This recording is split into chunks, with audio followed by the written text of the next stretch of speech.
Accelerators. I'm Peter Applebaum. In this episode, we look to help you to decide when and how to change direction. With the rate of change accelerating due to technological advances and increasing customer expectations, business owners and managers need to be nimble. We need to be able to see the changes coming and pivot our businesses and brands accordingly. To help us work out when and how to change direction, we're going to talk with a corporate lawyer turned entrepreneur. And our expert panel have all faced the inevitable "what should I do now" question and have responded successfully. We're going to speak to florist dynamo Yvette Timmins from Bloom College, Zia Word from cryptocurrency sensation Chosen, and our one-on-one expert Prue Gilbert from Grace Papers. Prue actually was in the slipstream of a successful legal career when she decided to start Grace Papers. Her company helps parents navigate the sometimes rocky path of having a family and maintaining a career at the same time. Women are graduating with more university degrees than men, yet just 15% of all CEOs in Australia are women. And employee turnover continues to cost Australian businesses some $20 billion a year.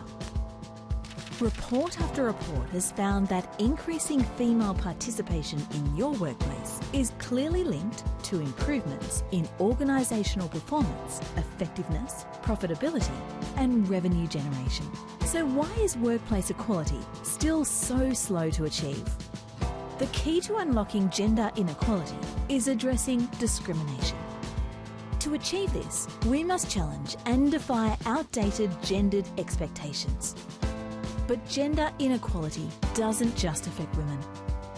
We believe the secret to empowering women to lead is to provide men with the flexibility and freedom to assume carer responsibilities.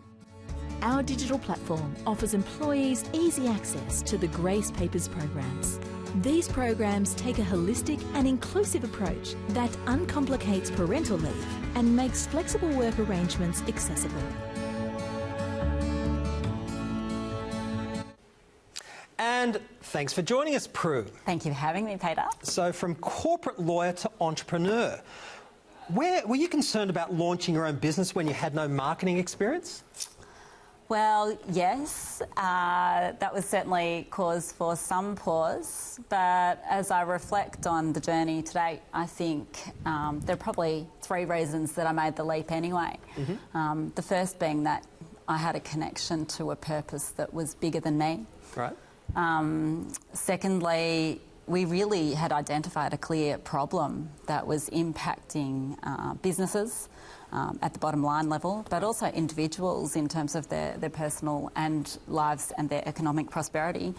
And thirdly, I found myself with a unique skill set, with the legal and the empowerment skills to be able to solve for it.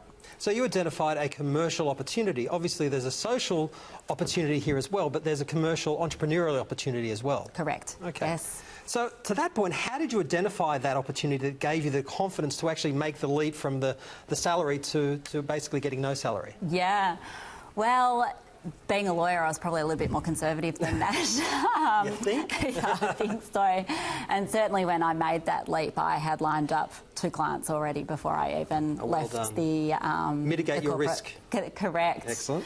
And really, started to leverage my network of great sponsors, senior leaders who I'd worked with in the past, who gave me credibility to be able to go and on-sell what we were advocating for.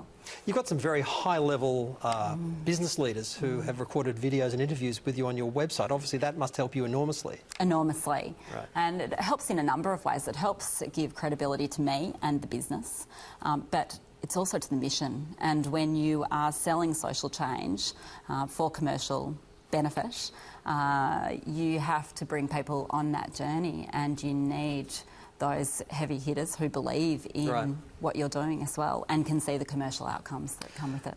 So obviously that's the key strategies to get those clients. You started your business with 2 clients. What are some strategies you use now to get new clients as well? The new strategies, we do the traditional, we've started, but Pick up the phone. pick up the phone. What a concept. And it really is very much about that relationship building and network marketing effect. We build really trusted relationships, and we find that that has a strong impact, so that at the moment there are more calls coming in than there are us having to make them. Okay, which a lot of businesses would like to have that problem. Yes. Which leads us to the next question. Obviously, this is one of the things you use, the Grace Paper. You've got Grace Papers TV. Yes. So what are the main marketing strategies that you use with your business? Well, the Grace Paper we introduced because we are all online. Right. And it is nice to have something to touch and feel. Contrarian, and you actually have something physical. Correct. Yep. We use the video and the interviews with senior leaders, which works two ways. We're supporting them, but they're also sponsoring our success as well. Okay. And one thing I've noticed, you've had a lot of free media exposure, which is incredible. I'm a huge fan of public relations. Has that helped you to grow your business? Undoubtedly. Yeah, undoubtedly. And I think it's also helped us to educate our audience. Right. So education is a big part of what you do? Education is a major part of what we do. Right. And I will always spend a significant amount of time with journalists who are interested in the story to take them to the next level of their education in gender equity, so that we can get those commercial outcomes and solve this bigger problem together. So do people feel that you're putting money making ahead of a social cause, or you're doing it well, you're dovetailing them nicely? I think that we're probably dovetailing it nicely now. Certainly early on there was pushback, and there were pushback on for a couple of different reasons. And one was there was a fear of discrimination. Potential clients didn't want us to be talking about discrimination in programs.